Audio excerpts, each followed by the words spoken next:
Olá pessoal, bem-vindos ao curso de Física 1. Essa é a semana 1 do nosso curso, onde nós estamos falando sobre conteúdo de cinemática. E na aula de hoje a gente vai dar continuidade ao conteúdo de vetores.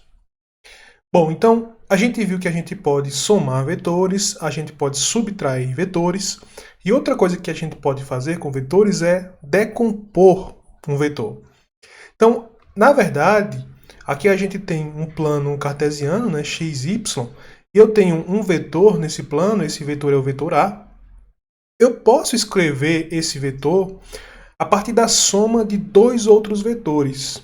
Esses dois outros vetores, eu vou dizer que são as componentes do vetor A. Então, por exemplo, eu posso ter aqui uma componente do vetor A no eixo y, que eu estou chamando essa componente, no caso, de AY, vetor AY, e eu posso ter outra componente do vetor A no eixo x, que é o vetor AX. Então, a soma dessas componentes, a soma do vetor AX com o vetor AY, vai me dar o vetor A. Então, por isso que AX e AY são chamadas de componentes do vetor A. Porque se a gente somar essas componentes, se a gente somar esses vetores, o resultado será o vetor A. Eu posso também escrever o módulo do vetor A como sendo a raiz quadrada do módulo do vetor AX ao quadrado mais o módulo do vetor AY ao quadrado. Então, se eu quero saber o módulo, ou no caso, o tamanho, a intensidade do vetor A, o que é que eu vou fazer? Eu vou tirar a raiz quadrada, como a gente está vendo aqui, ó, raiz quadrada, do módulo de AX ao quadrado mais o módulo de AY ao quadrado. Tá? Então, isso aqui vai me dar o módulo do vetor A.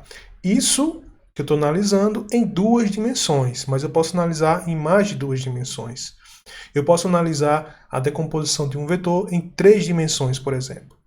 Então, aqui a gente tem o nosso vetor A, só que em vez de ter um plano cartesiano em duas dimensões, né, aqui eu tenho três dimensões. Eu tenho o eixo x, eu tenho o eixo y e aqui eu tenho o eixo z.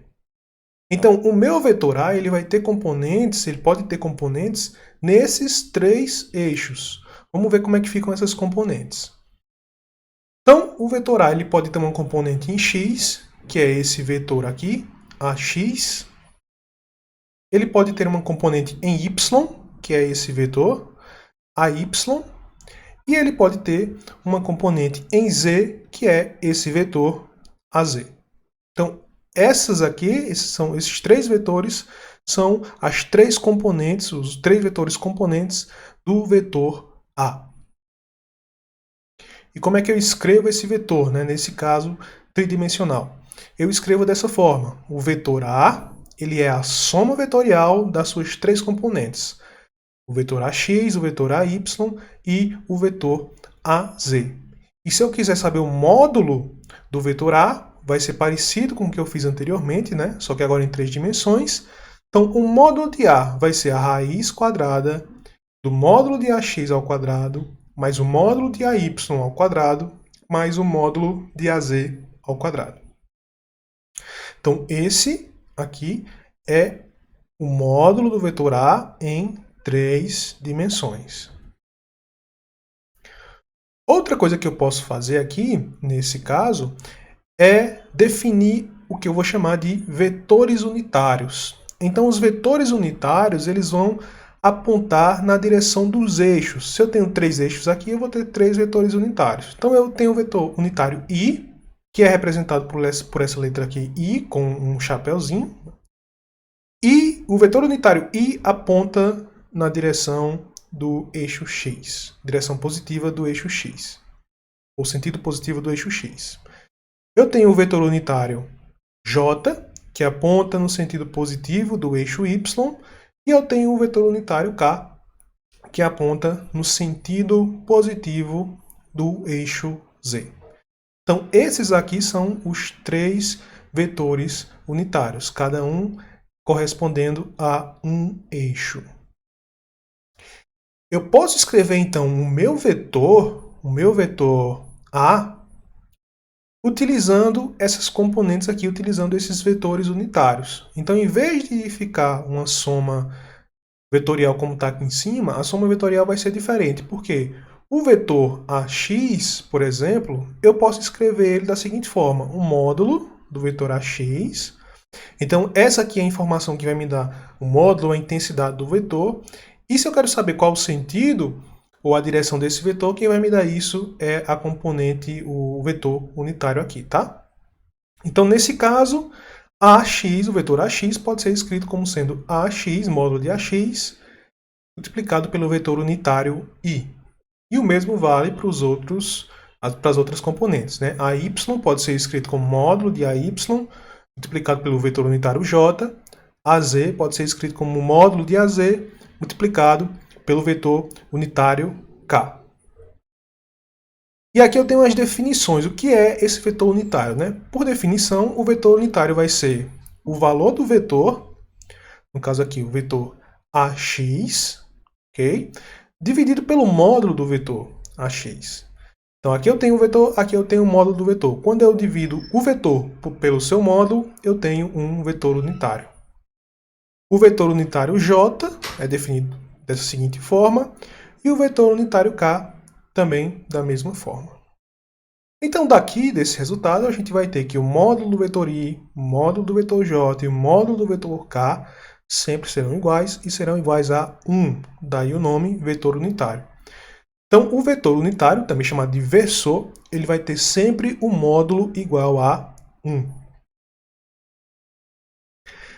Então, além de decompor vetores, a gente pode multiplicar dois vetores. Então, a gente viu que a gente pode somar vetores, a gente pode subtrair, a gente pode decompor e a gente também pode multiplicar vetores.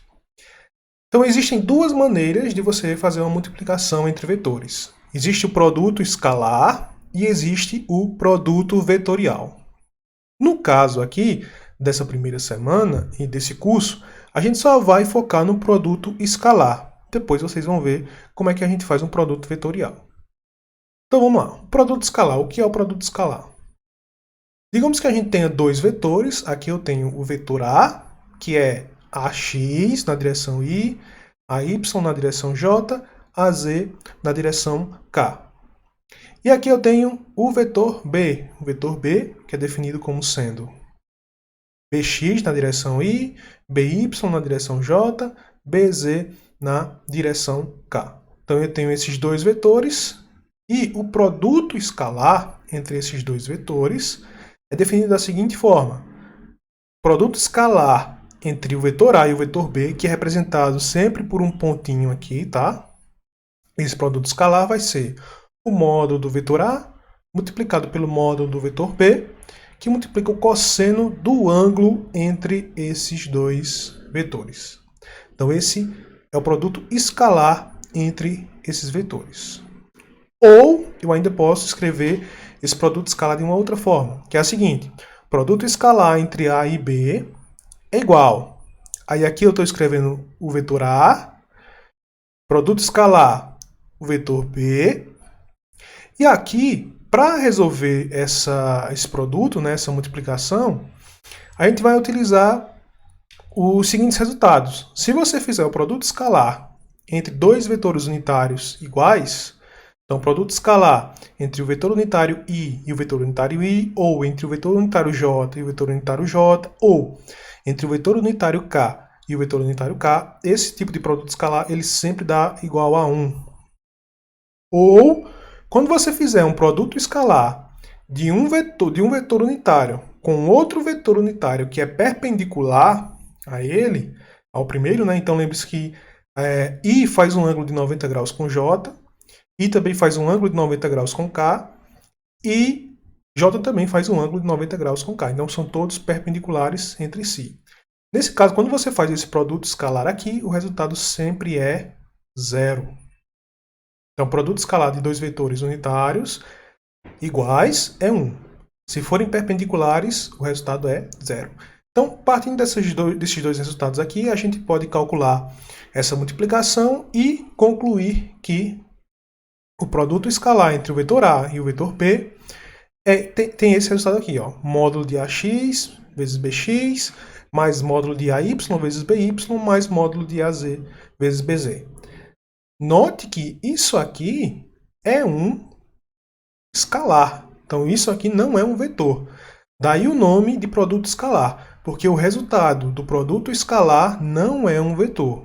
Tá? O resultado do produto escalar é um valor que é um escalar.